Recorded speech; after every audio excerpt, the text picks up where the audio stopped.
moravam em lugares assim, com lugares propícios para a criação de mosquitos, esses nossos aterros sanitários, onde ficam Epá, muitos enlatados e tudo mais. E, o e saneamento básico é é precário, então precário. há um mau cheiro, é um mau ar, Certo. então virou a doença do mau ar. Ok. E para nós passou a ser designado como malária. Malária. E mesmo paludismo é um termo que deriva de pântanos. Porque Ok. o que é que se subentende? Que em lugares onde temos águas paradas ou em pântanos, é um lugar propício para a criação Propício de para saber. exato, a fêmea Quer dizer que a deposita. epidemiologia demonstrou que nesses locais aí havia maior surtos de paludismo. Exatamente. Então, como é um lugar pantanoso, daí onde deriva a expressão também de paludismo. Mas no Paludismo, final nós ok. podemos usar uma expressão como a outra. Como a outra. É a Exato. mesma coisa. São a É como mesma tivesse que falar fungos de milho ou pirão. Exatamente isso, nem mais. Tá, caros meus companheiros, malária não é paludismo avançado, ok? Malária é paludismo. Ou então, paludismo é malária. Então, vamos lá, continua. Estava aqui a falar sobre as complicações, ou seja, os graus da malária. Então, comumente, olha, vamos ver um passo por passo. Comumente, na malária simples, a pessoa tem aquela cefaleia, ou aquela dor de cabeça ligeira, um mal-estar, uma anorexia, aquela perda do apetite, fica também com dores musculares e a febre. E comumente as pessoas nessa altura, o que é que elas fazem? Tomam paracetamol. O paracetamol, como é um analgésico, ele vai aliviar os sintomas da dor e ao mesmo tempo da febre. Então algumas pessoas pensam que melhoraram. Mas a malária é uma doença parasitária, então os parasitas têm uma componente muito interessante, eles sobrevivem dentro de um outro organismo. O que que acontece? Quando tu tomas um paracetamol, tu simplesmente estás a aliviar os sintomas, não estás a tratar a doença de base. Quer dizer, a parasitemia continua aumentando, o paludismo continua se multiplicando, mas os sinais e sintomas como a A cefaleia e a febre. febre, você mascara porque você tomou um analgésico. Tomaste algo Ok. que alivia essa dor. Ok. Mas a parasitemia continua Continua a aumentando. crescer. Exatamente.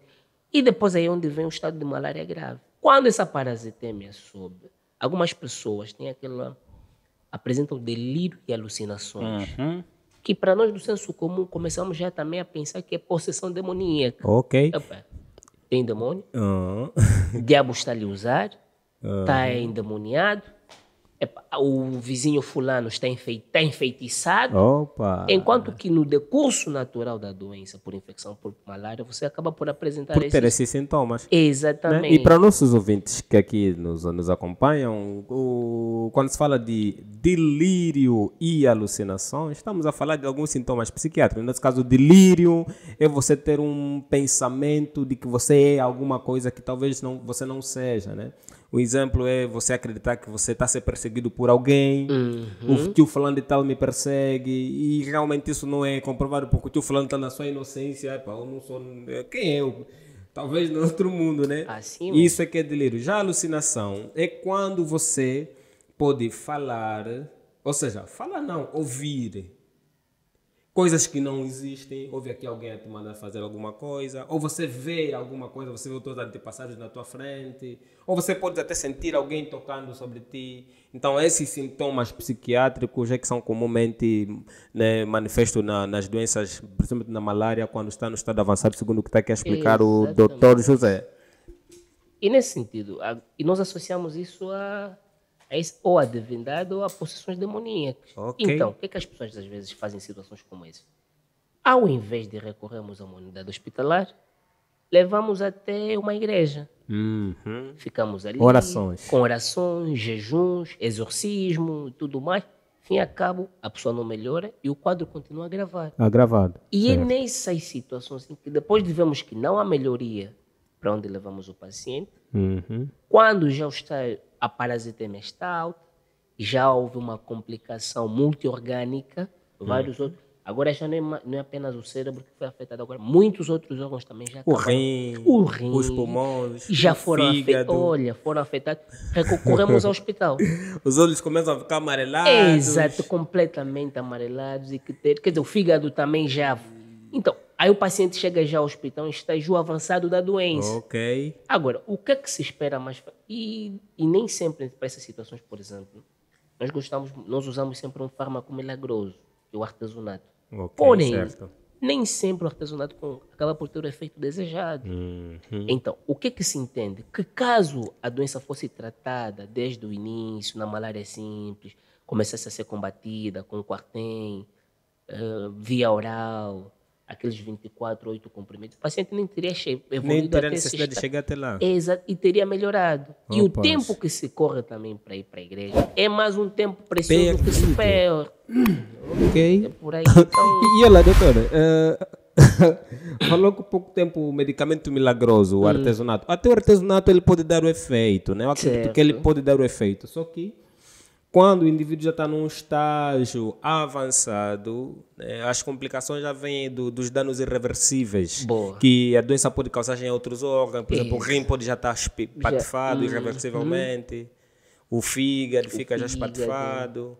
Então, ainda que o artesanato chegar e resolver o problema do paludismo, talvez a pessoa pode ainda ficar com outras sequelas, né? Exatamente. Isso acontece. Inclusive, algumas crianças, né, que apanham paludismo lá na infância, depois não são devidamente tratadas a tempo, ficam com sequelas, às vezes na fala, no comportamento, no andamento, né? Assim mesmo. E aquelas pessoas que, vulgarmente, as pessoas falam que sofre de malária. Como se malária fosse uma doença crônica. Exato. Ok. Então, doutor José, está a ser muito bonita essa conversa, porque realmente está a tocar nos pontos importantes que as pessoas precisam de ouvir e aprender. Disse há pouco tempo que essas doenças que são mencionadas aqui, a título de exemplo, falamos do paludismo e seus sintomas, são doenças que são conhecimento da medicina científica, né? Exato. E têm uma abordagem, um tratamento diferente daquilo que é a visão científica em relação a essas doenças. Mas o senso comum ainda assim acredita e sabe que pá, isso aqui é assim, resolve-se assim. Você vai numa esquina ver uma mãe, né? Você parece com o pé inchado, eita lá. E já te dá as receitas, olha, isso aqui mete barro, mete aqui capim, faz isso aqui. Ou te dá a orientação, vai num fulano de tal, no senhor fulano Ele de vai tal. tratar-te. E outra situação, muitas das vezes esses mesmos tratamentos empíricos não resolvem. O paciente, quando ocorre a unidade hospitalar, a solução única qual é? É amputar.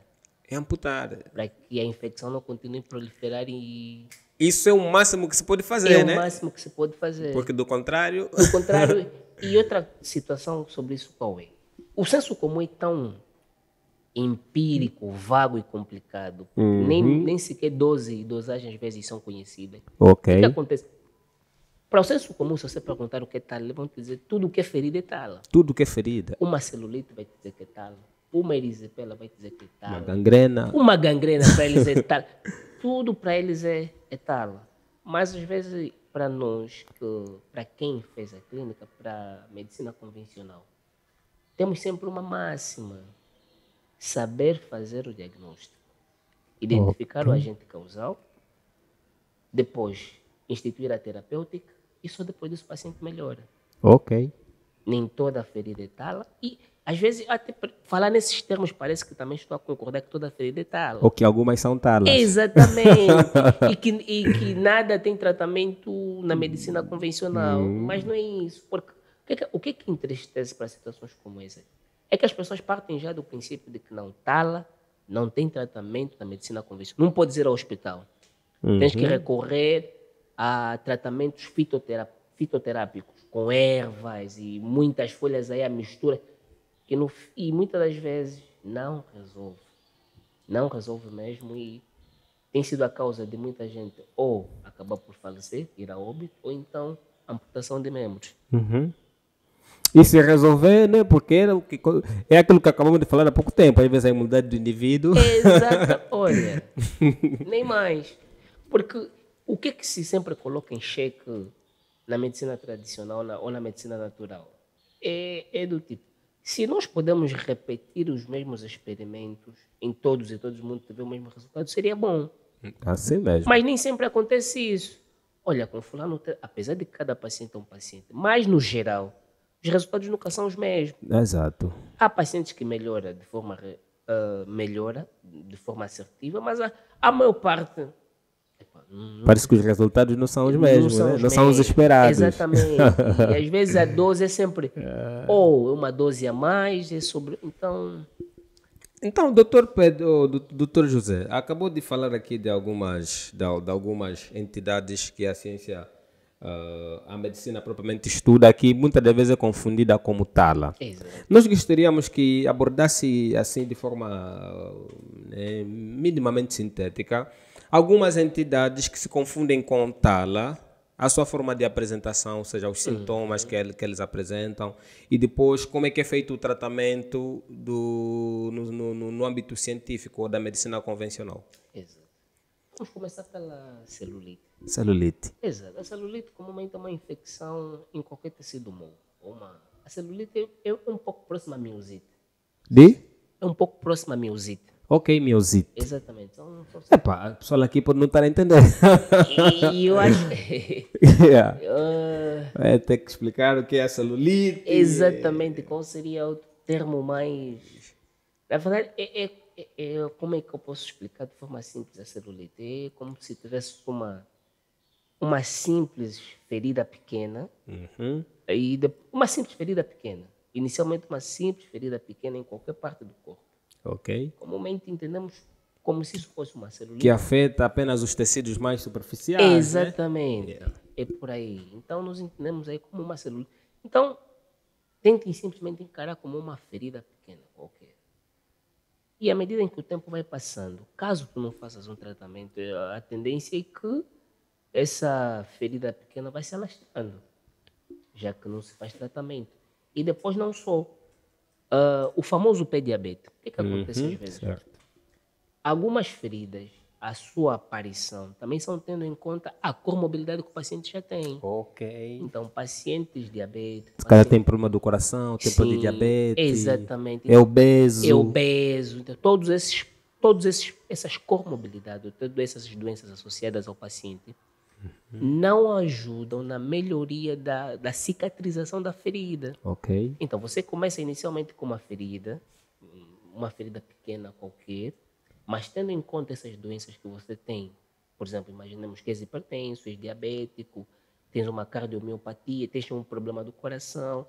Então, esses problemas de base que tu já tens, por si só irão comprometer ou não irão ajudar a cicatrização da ferida. Ok. Então, razão pela qual, só por conta disso, aquela mesma ferida, quando não sara, muita gente entende que não, olha, como não está a melhorar, é tal.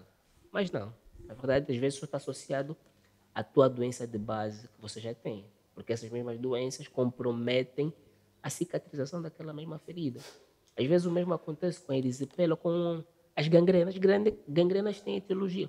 Os famosos ou clostrido tetânico ou clostrido botulino são sempre etiologias que, tendo em conta pequena porta de entrada, eles ali se instalam e vão tendo... Infeccionam. Exatamente. E pode ter uma progressão assim tão rápida, em uma semana o indivíduo está já com uma sepse E depois generalizada. vai. Exatamente.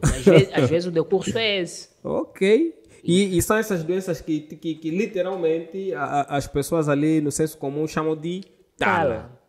São conhecidas cientificamente e têm tratamento científico. E tem tratamento científico. Então, doutor José, está querendo dizer que não acredita que exista tala? Não, na verdade não. Não existe? Não. Até porque o tratamento, a maior parte das vezes, nós dissemos sempre assim, antibiótico-terapia de amplo espectro. Ok. Começamos a atacar e combater já. Já na hora. Exatamente. Fizemos uma colheita para identificar o bactéria. agente. Exatamente, Exato. a bactéria, o agente causal. E depois disso nós começamos já a fazer uma antibiótico-terapia de amplo espectro. Enquanto não sabemos qual é o agente causal, começamos já a combater com antibiótico mais forte. Até que o resultado laboratorial surja, já sabemos que não. A bactéria, um clostrido tetânico, um clostrido botulino, o clostrido é sensível a esse antibiótico. Ok. Então vamos instituir esse antibiótico. Ok. É sensível. Começar a ser um pouco mais específico para tratar Exatamente. aquela Mas bactéria. inicialmente, quando não temos... Você já deitar tudo e qualquer coisa. Olha, É muito tiro no escuro que pode Exatamente. acertar mosca. Sim, é isso mesmo. Não, inicialmente é isso. Todo o nosso Ok. armamento bélico usamos já. É já bombardear. Exato, bombardeamos e depois vamos fazer descalonamento. Ok. De forma progressiva. E Sim, até mesmo. descobrimos o agente causal e o paciente melhora. Opa, há muita gente a morrer de tala. Há Exato. muita gente morrendo de tala. E sem saber que é uma doença que poderia...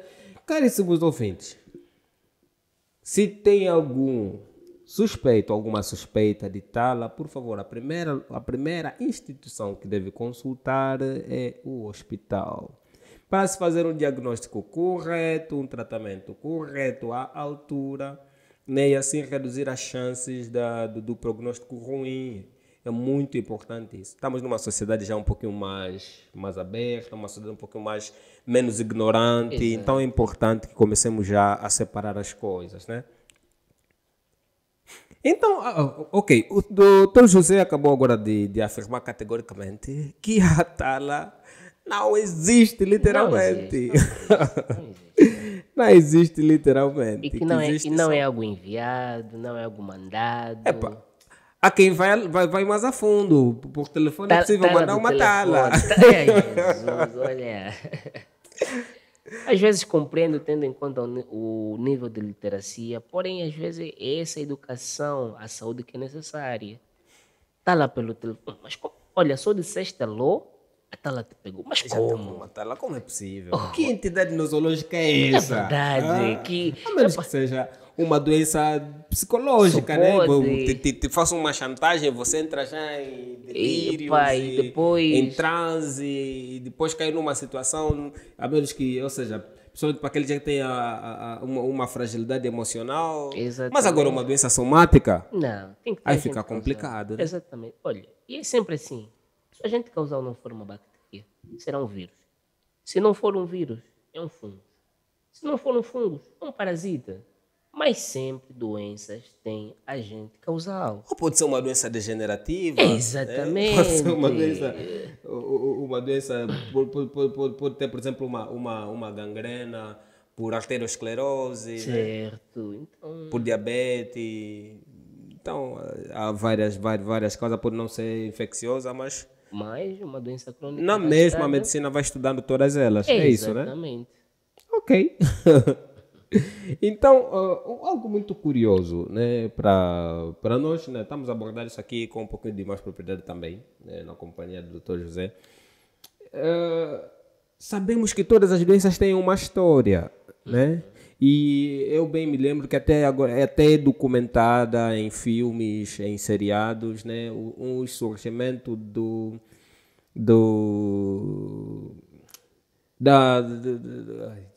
da tuberculose, né, que foi uma doença que por muito tempo foi considerada como uma doença mística, né, Exato. ligado à feitiçaria, ligado à bruxaria, mas que com o passar do tempo a ciência foi indo a fundo, descobriu ali o agente etiológico, descobriu o tratamento e progressivamente o tratamento da tuberculose tem trazido resoluções mais rápidas e mais claras em relação a essa patologia, que hoje a tuberculose já não é uma doença, né, que antes temível como era antes. Por exemplo, estamos a falar do antigamente próximo, estamos a falar de 5, 10 anos para trás, era um tabu extremo, né? A tuberculose já era um problema, mas atualmente a tuberculose já é uma doença claramente identificada e tratada com facilidade. Doutor José, poderia nos dizer se há mais alguma doença que também passou por um processo desse, antes era considerada como uma doença mística, curava-se talvez por exorcismo em igrejas, ou curava-se de forma empírica, nas casas ocultas? Exato. Tem uma que realmente não nos deixa sair de parte, que é que comumente as pessoas apresentam a epilepsia. quando Ok, apresentam epilepsia. convulsões. Exatamente. No começo, quando eu era mais jovem, sempre me fizeram acreditar que epilepsia, a famosa gota, é como se fosse um castigo dos deuses, castigo divino. Ok. E a epilepsia e a doença de Chagas, ou a famosa hanseníase. Ok. Mas, bom, aí vamos entrar para um aspecto também, outrora muito sensível. Por exemplo, a hanseníase é a famosa lepra. Ok, a lepra. E se nós olharmos para o Antigo Testamento, ali para Moisés, Josué e muitos outros, Deus castigava pecadores enviando Consequências. lepra. Ok. E eles eram enviados a algum retiro. Então, isso, de certa forma, enraizou para muitas sociedades cristãs de que a lepra é uma doença, é um castigo divino, uma doença que quando tu tens, é porque os teus pecados são grandes demais e Deus está a punir. Opa. Exatamente. E algumas pessoas, infelizmente, ficavam com esse estigma ou com esse medo. Ok. Não, se eu aparecer para as pessoas, se eu procurar tratamento, as pessoas saberão que eu cometi um pecado gravíssimo, Ok. logo não posso dar nas caras, tenho que me ocultar. Opa. Aí a pessoa nega-se ao tratamento, nega-se ao diagnóstico e, fim e acaba por não melhorar. Isso acontece até agora. Não, na verdade, isso acontece agora. Porque a citação bíblica é categórica. Se tens lepra, comumente porque Deus enviou para si. É uma doença. É um de castigo maldição. divino. Exatamente. Opa. Muita gente se escusa de procurar tratamento por conta desse preconceito que já existe. Então, a lepra, principalmente a lepra, tem sido muito entendida como sendo uma doença enviada por Deus para punir os pecadores. Então, doutor José, já alguma vez, pela tua experiência, já alguma vez presenciou casos de médicos que talvez recomendam uma alta ao paciente para ter que procurar uma igreja ou para ter que procurar uma casa mística? Epa, ouve-se por ali, né? Não, na verdade, ouve-se muito. Ouve-se muito e em diversas situações em que eu ouço isso, eu sempre pergunto, ouviste mesmo de um médico? Porque eu, felizmente,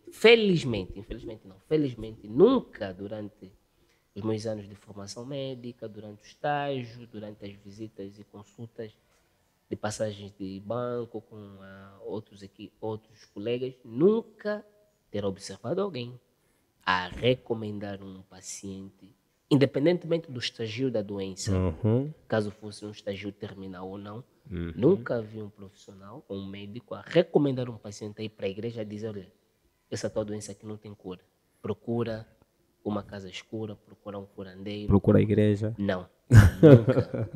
Isso nunca aconteceu? Nunca aconteceu. Epa, eu preciso confessar também que nunca me deparei com esse tipo de situação na prática, mas já ouvi muitas pessoas a dizerem isso, né? Epa, o doutor fulano de tal disse, não, isso não é caso do hospital, isso aqui é caso da igreja, isso aqui é caso de nossa... O que eu posso até ver e posso testemunhar é, por exemplo, um paciente com uma doença mais do foro psicológico e aí o médico orienta o paciente a procurar um conselheiro, talvez um psicólogo, né, com o objetivo de poder, né, lhe ajudar no quesito psicológico, nessa vertente. Mas doença, porque isso aqui não é tal, é para resolver nas casas ocultas, sinceramente, não testemunho também nenhum caso desses, não testemunho, sinceramente. Isso. Então isso aqui é apenas um mito, né? É meramente mito. Na verdade, é uma informação muito mais veiculada por pessoas com pouca literacia que ignoram realmente os efeitos da medicina convencional. A menos que seja um profissional que eu possa aqui dizer profissional covarde. Tem medo de enfrentar a doença, de descobrir o diagnóstico, ou então, se calhar, de perder o paciente sob sua tutela.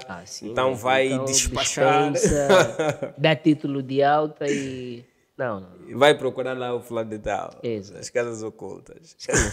Sem necessidade. Sem necessidade. Eu nunca testemunhei isso. Se tiver que ter isso, talvez seja... enfim, preciso nem comentar. Então é mesmo uma um mero mito, né? Caríssimos ouvintes. Sempre que ouvirem alguma coisa parecida a essa, podem mesmo denunciar. Podem mesmo denunciar, porque é desafio do médico. Os médicos gostam de desafio. E, aliás, o médico é protegido pela lei em caso de perda de pacientes, porque nós não somos deuses. Se por mais difícil que seja o caso para se resolver, o local de se resolver problema de saúde é realmente no hospital. Então vai ser o fim até as últimas consequências, né? Por isso é que existe morte nos hospitais, porque o médico tem uma certa limitação, mas nem com isso tem que encaminhar os pacientes do hospital para outros locais. O que acontece parece que é o contrário, né? Parece que as casas ocultas, quando vêm com o caso, esse caso aqui está meio que Está perdido, difícil. encaminham para o hospital. Exato. E rápido. Pelo menos lá vai encontrar os legais autorizados para poder assinar atestado de óbito, e... sem precisar ir para a cadeia. Exatamente. Olha, e mais, e eles até percebem que não, caso ele falecer aqui, epá, minha prática vai ser colocada em dúvida. Em risco. Exatamente. Claro. E, epá, há muitas experiências que poderiam ser contadas por aqui. E até eu poderia partilhar uma de um paciente que aparentava ter ali uns 13. Aparentava não, tinha uns 13 anos de idade. E ele chegou no hospital por uma malária, já com disfunção pulmonar, né? Já tinha um edema agudo do pulmão e também estava com disfunção renal.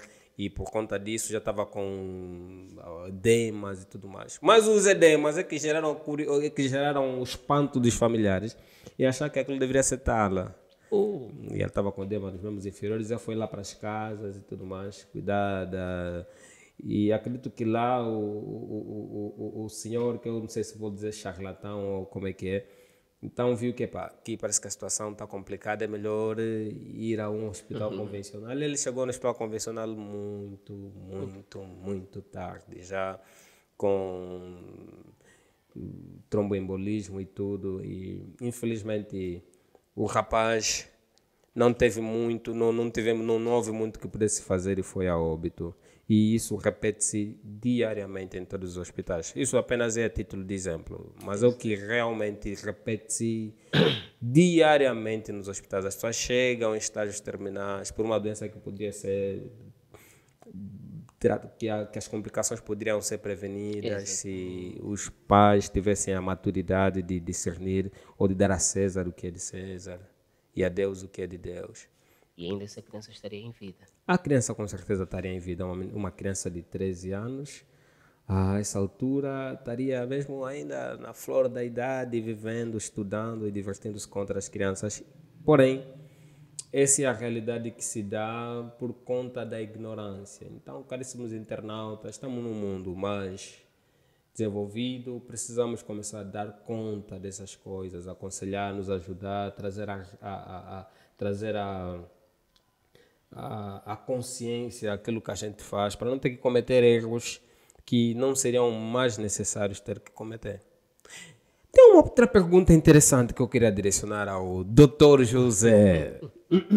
Dr. José, já se deparou com alguma situação de que um procedimento médico que tem que ser feito a um paciente vai contra os princípios religiosos do mesmo paciente?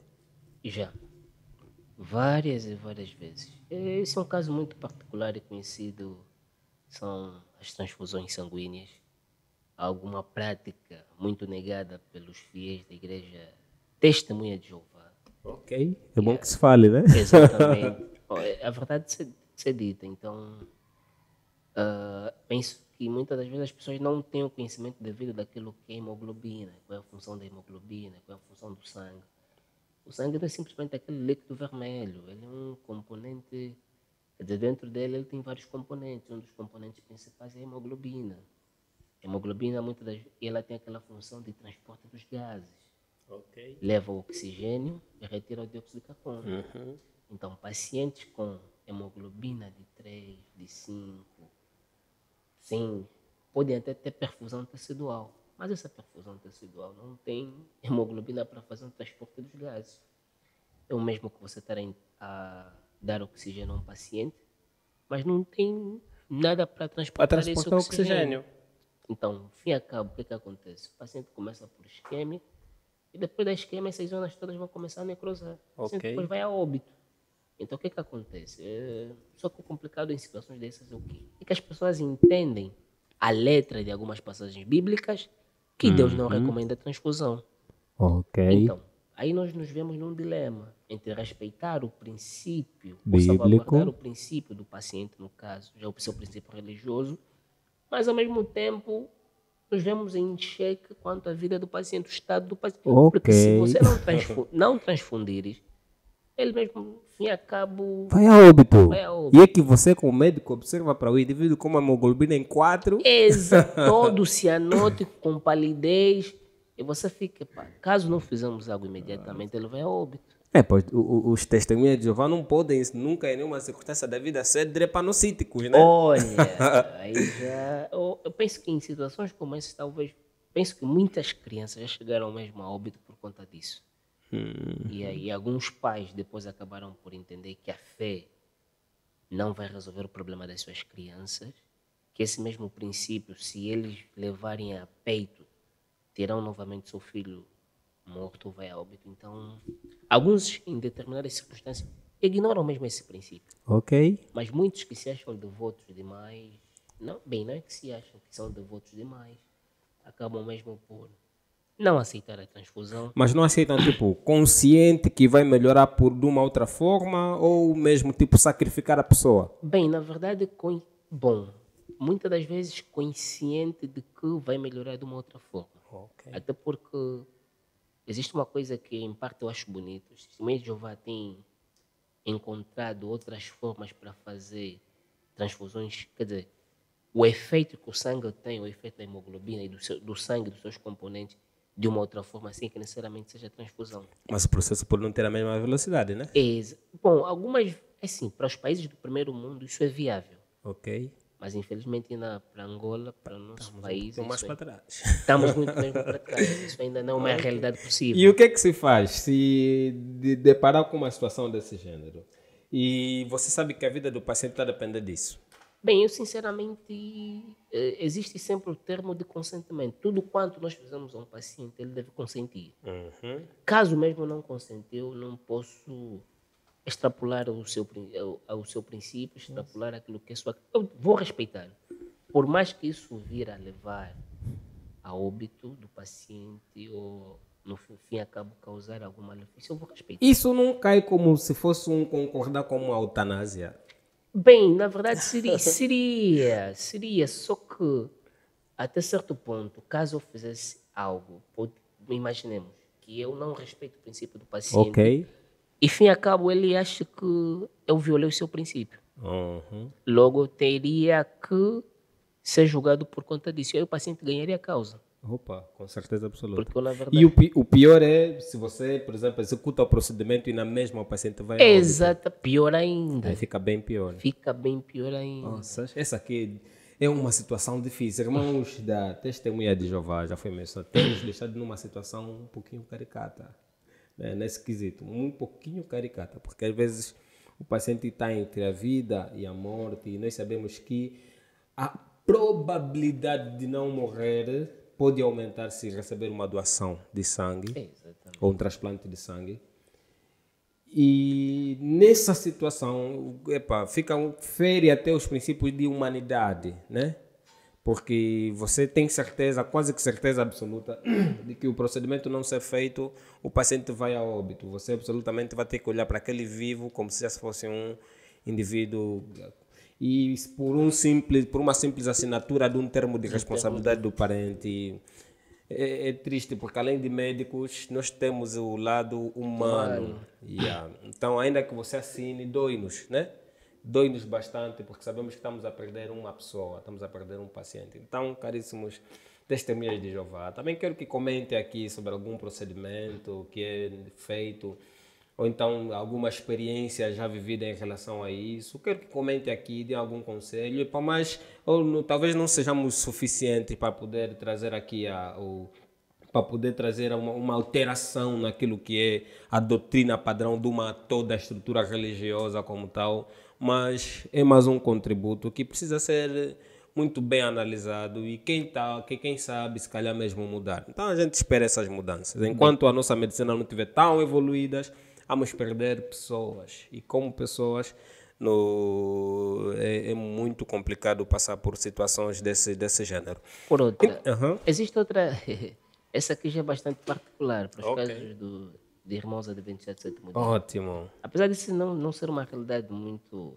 Não ser uma realidade angolana, não ser uma realidade dos países em via de desenvolvimento, mas para noutras geografias, existem pacientes que muitas das vezes têm dificuldade ou deficiência, têm valvulopatias. Quer dizer, o coração tem válvulas.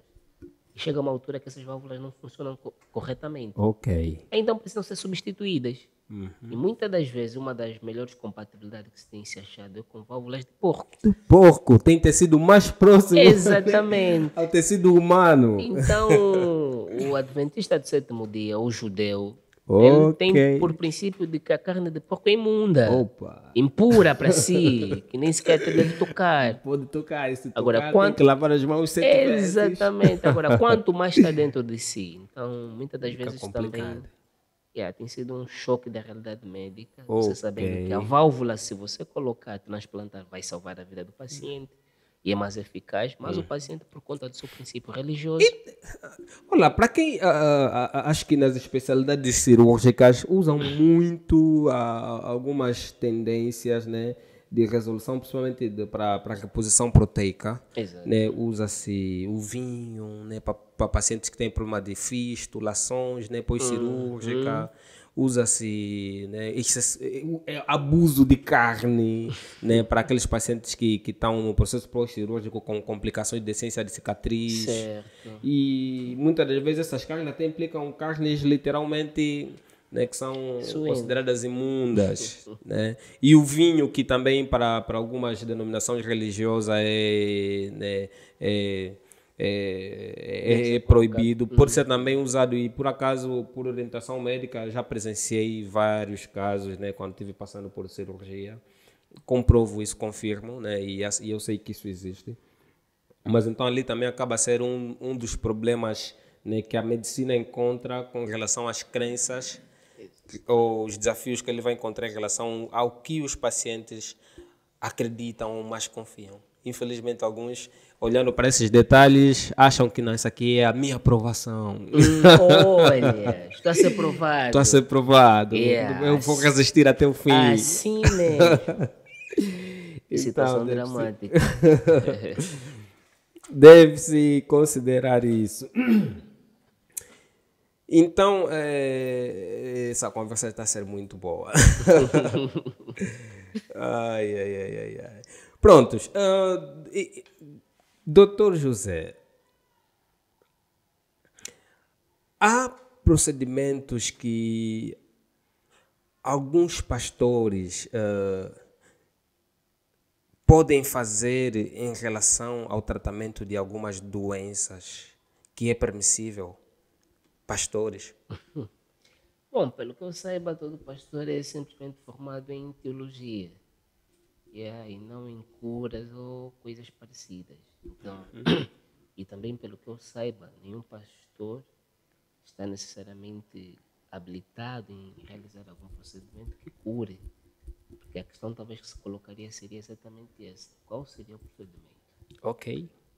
E E se tem alguma credencial legal É que o exatamente. autorize? Sim, é isso mesmo, porque aí voltamos a cair para aquilo que nós chamamos sempre de empirismo. Ok. E às vezes a fé está muito imbuída ao empirismo.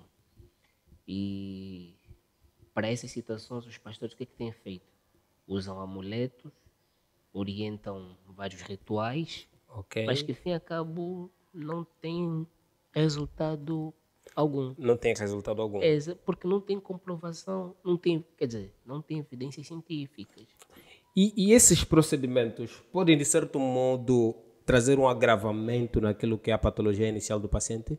Olha, na verdade, sim. Além da perda de tempo, né? Sim. Porque o tempo já é muito sagrado para a área médica. Exatamente. Há quem, por exemplo, tem feito acupuntura, há quem, por exemplo, o paciente queixa-se de que tem tido insônias ou tem tido visões ao longo da noite. E médicos, ou melhor, pastores ou pessoais que acham que o ideal é estar a dar algumas bicadas na cabeça do paciente com um objeto contundente, perfurante, para ver se com isso consegue. Enquanto vai fazendo isso, diz algumas palavras de ordem, algumas palavras, aí sai, não sei. E acaba aquilo, além de traumatizar mais o paciente e às vezes causar herniação cerebral. São portas de entrada que está a criar ali, Então, propensão a infecções, depois ali nessa zona, é bastante muito delicada. sensível, um hematoma ali complica bastante. Então, Pode ser que era um abscesso cerebral aí. Então, empiricamente eles vão fazendo, crendo de que a sua ação vai ter algum efeito benéfico para o Mas paciente. o curioso é, eles fazem isso porque acreditam realmente que aquilo vai dar certo ou apenas fazem para não perderem a sua autoridade como representante de uma divindade e também fazem para que atraia pessoas para o seu redor, no caso de dar certo. Olha, na verdade, as três subjeções que colocas são assertivas. Porque, Ok. primeiro, o pastor é aquilo. Nós crescemos ouvindo sobre cura, sinais e maravilhas, milagres. E isso está muito, de forma direta, está associado à religião, está associado à igreja. Os discípulos fizeram curas e maravilhas. Pedro fez curas e maravilhas. Toma o teu leito e anda que a tua fé te salvou. Isso são palavras de Pedro. Então se espera que os discípulos de Deus ou os discípulos de Cristo façam coisas iguais ou maiores. Agora, quando tu chegas com uma situação do gênero a uma igreja e não se tem solução para tal, começa-se a colocar em causa ou em xeque todos aqueles princípios que nos são ensinados. Logo, o pastor se vê obrigado a tentar resolver essa situação de qualquer forma, de qualquer meio possível. Ora vai gritar demais, ora vai dar porrada, ora vai dar soltada, ora vai usar isso ou aquilo, mas no intuito de responder às três suposições que colocaste. Ou porque se vê obrigado, como pastor, como membro, A dar uma resposta, ele exatamente, que a responde autoridade. à entidade Sim. criadora. Não tem como, ora para não perder fiéis, ora então, caso o método dê certo, ele sabe que este aqui vai pregar esse evangelho para todas as pessoas que com ele cruzarem, quanto mais fiéis aparecerem, mais ofertas, mais dízimos, mais arrecadações financeiras ele vai tendo. Então, na verdade, essas três subjeções que colocaste, todas elas são aceitas. Mas existe aquele caso de pastores, né? Aqueles casos de supostos milagres que o indivíduo realmente está saudável, mas simula uma doença. E o pastor vem dar solução àquele caso. Olha, essas situações até são muito engraçadas, porque todas as situações de sinais e maravilhas, curas, milagres, prodígios, todas as situações manifestas em igrejas, o cameraman nunca é atingido. Bem tranquilo Bem sempre. tranquilo. E firme. Bem tranquilo. Ele consegue acompanhar tudo, vai daqui, vai... Nunca nada... Epá, ele nunca tem os seus problemas resolvidos e nada lhe acontece. Então nós entendemos até que ponto a necessidade de angariar fiéis nos leva. Isso nos leva a um extremo. Mesmo até inventar ou ludibriamos o auditório. Isso me faz acreditar que pessoas dessa natureza são pior que um descrente, ou seja, são pior que um ateu, né? Exatamente. Porque se você utiliza uma divindade, o nome de uma divindade para fazer das suas, né, é porque você nem temor tem por essa divindade. Nem mais. Isso aqui é uma situação muito, muito triste que, infelizmente, determinados irmãos, né, fazem, né, se autoproclamam profetas, se autoproclamam curandeiros, se autoproclamam pastores e vêm inventam prodígios que na verdade eles sabem que não é verdade, né? Simplesmente para poder atrair pessoas para si, poder delas se extorquir. Então, queridos irmãos que têm esse tipo de prática, é um conselho que estamos a dar, são vidas humanas que ficam em jogo, né? Então é bom que não façam, partam por outros princípios. Mas o mais importante é para aquelas pessoas que realmente que são enganadas por estes, né? É importante saber que devemos ter muita calma, muita cautela, saber sempre que questão de saúde é no hospital, questão de espiritualidade, questão de conforto, questão de esperança. Esse sim pode ser numa igreja. Então, sabemos disso diferente. Para não sermos mentidos, né? Senão vamos ser enganados por charlatões. Tá? Ok, olá. Há uma pergunta aqui muito importante que eu queria lhe fazer agora. Se deparar-se com o caso de um paciente, ou seja, o que é que fazem quando se deparam com o caso de um paciente que chega muito tarde no hospital porque passou primeiro por caminhos contrários? O que é que fazer quando esse paciente chega até o hospital? Qual é o posicionamento do médico diante de uma situação dessas? Olha, primeiramente tratamos esse paciente por exemplo, independentemente do estado em que ele aparece. Se for um caso emergente, tratamos com todas as condições emergentes possíveis. Ok. Agora, mas caso o paciente, por exemplo, para pacientes que têm DST ou HIV. São pacientes que muitas das vezes se colocam um pouco escondidos. Ok. Só revelam já que têm essa patologia muito tarde, Ok. quando a doença já lhe consumiu demais. Certo. Mas, tendo em conta o estado em que o paciente aparece, primeiramente vamos procurar estabilizar o paciente. E depois dele estar estabilizado e temos todos os sinais vitais normais, fizemos sempre educação para a saúde. Informar ao paciente como deve se proceder e o que fazer. Porque o local ideal para procurar uma ajuda médica é mesmo No hospital. no hospital. Então, tendo em conta o estado em que o paciente apareça, se for um estado grave, primeiramente é estabilizar o paciente. Depois disso, procura-se contacto de familiares e tudo mais. Mas primeiro estabilizamos o paciente, todas as descompensações procuramos compensar. Certo. E depois de estar estabilizado, aí sim, ter uma conversa com ele, fazer uma educação à saúde e depois disso, damos alta ao paciente. E é muito importante, né, dar esse puxão de orelha. Não é necessário. Para as famílias, porque muitas das vezes são os familiares quem apoiam, ela, vamos aqui, vamos aqui, vamos aqui. Exato. E quando perde tempo, chega no hospital tarde. E muitas das vezes até esses pacientes podem simplesmente chegar e... Olha, essa situação até faz lembrar o que acontece. Nós temos chefes de família e também temos chefes de igrejas. Certo. Muitas das vezes a opinião ou a decisão de procurar uma ajuda médica não depende da pessoa enferma. Está pendente ou do chefe de família, que é o pai, ou então do líder religioso. Ok. E o líder religioso, a maior parte das vezes, em situações desse gênero, vamos imaginar em doenças terminais ou em doenças crônicas já muito arrastadas, o que é que eles orientam? Eles, em vez de orientarem a recorrermos à igreja, orientam simplesmente a fazermos jejuns prolongados, orações, outras coisas às vezes, ida ao monte. Então, orientam coisas bastante diferentes daquilo que iria solucionar o problema do paciente. Então, o que acontece? O paciente e a sua família, muitas das vezes, se veem refém à opinião do líder religioso. Ok. Sabem que não podem ir contra aquela que é a opinião do líder religioso. esse Mas que só que- representa Deus. Exatamente. Só que passado tanto tempo, vem que não há melhora do estado do seu familiar. Logo, já que viram que a ajuda espiritual não está a resolver, então vamos nos Vamos ao inclinar. hospital. E quando chegam ao hospital, já é tarde. É tarde. Então tenta-se compensar, tenta-se fazer alguma coisa.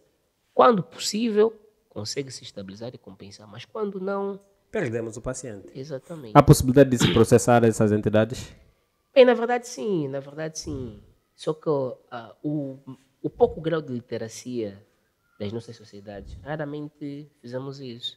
Ok. Até porque, mesmo que isso se faça, as pessoas entendem que não estão aí contra a vontade do pastor, mas sim contra a vontade de Deus. Ok, certo. Então, quem Acabam a protegerem o pastor. nem mais, depois no final vão omitir o caso e assumir a Dificilmente eles responsabilidade. entregam essas figuras. Dificilmente que não levamos à igreja, na igreja, tipo, o pastor fez isso e aquilo e não resultou raro, porque elas sabem que se assim o fizerem, Estaria a entregar o pastor. exatamente, Ok, então eles tornam um escudo do pastor. nem mais. E eles não ficam simplesmente na crença, foi vontade do Senhor Foi que o vontade- acontecesse. Porque até dentro das igrejas, os tais tratamentos que às vezes fazem, colocam um monte de folhas, fazem um monte de coisas. Sem mas eles- doseamento. Exatamente. E eles vão omitir sempre isso. Paz. Epá, isso tem se visto, encontra-se. Infelizmente o nosso tempo é muito curto, né? Para um tema tão pertinente como esse. Né? Tem se visto pacientes aparecerem com vestígio de você não nota que isso aqui alguma coisa Alguma foi coisa já colocada havia ali, feito, já sim. foi feito. Mas infelizmente eles se recusam em dizer com exatidão o que foi feito. Isso muitas das vezes também dificulta o tratamento por conta de que o médico não é um adivinha para ter que ver o que é que foi feito, o que é que não foi feito. Porque em função disso é que se dita o plano terapêutico muitas das Exatamente. vezes. Infelizmente essa colaboração não tem sido possível ou não tem sido eficiente por parte dos nossos pacientes. Isso contribui para que percamos pacientes. Nem mais. Infelizmente. O nosso tema está já no fim. Queremos dar aqui alguns minutinhos, se calhar um minutinho, para que o Dr. José possa fazer aqui as suas recomendações finais. Bem, a saúde é o bem-estar físico, social, mental e espiritual de todo o indivíduo e não meramente a ausência de doença. Com isto eu quero dizer que a educação para a saúde é importante. A educação em todos esses aspectos também é de extrema importância. Bom, a religião é necessária para a vida do homem. Desde a tenra idade, desde o passado, a religião sempre nos acompanhou e não será hoje que ela irá abandonar. Porém, Ok. determinadas circunstâncias ou em determinados momentos, nós compreendemos mal a religião e acabamos, essa má compreensão acaba por militar contra as condições ou contra as situações. O que acontece muitas das vezes com a medicina. Muita gente diz que a ciência não se compadece com a religião. Bom, isso chega a ser de toda uma mentira. Ok. E essa associação harmoniosa que deve haver entre a ciência e a religião, ou a medicina e a religião, muitas das vezes é que acaba por ter um efeito mais saudável para a vida de todos. Então, em particular, estou cá e consigo ter essa convivência harmoniosa muito boa. Ok. Muito obrigado, doutor José. Vamos lhe esperar mais vezes aqui nesse painel do Fora da Caixa para Assim poder esperamos. trazer o seu conhecimento para os nossos queridos ouvintes, né? No qual nós também agradecemos por acompanhar essa programação desde o início. Só queremos que coloque aqui o like, comente, identifique mais amigos para que essas pessoas possam acompanhar a esta programação que é de importância para todos. Isso aqui é de como é que se fala? É para todos, né? Para todas as classes. É muito importante que todo mundo acompanhe isso e tenha em consciência isso, porque vai lhe livrar de piores situações, né? Inclusive pode lhe livrar da morte inadequada, assim posso assim dizer. Muito obrigado por nos acompanhar. Estamos juntos aqui no Fora da Caixa. Thanks. Senhor José Cornélio. A almofada parece que era necessária. Era, né? Estava a quebrar-te as costas. Demos conta. Estavas até a transpirar. Fica uma escoliose. Opa! Mas pronto. O importante é que resolveu-se. Vai resolver.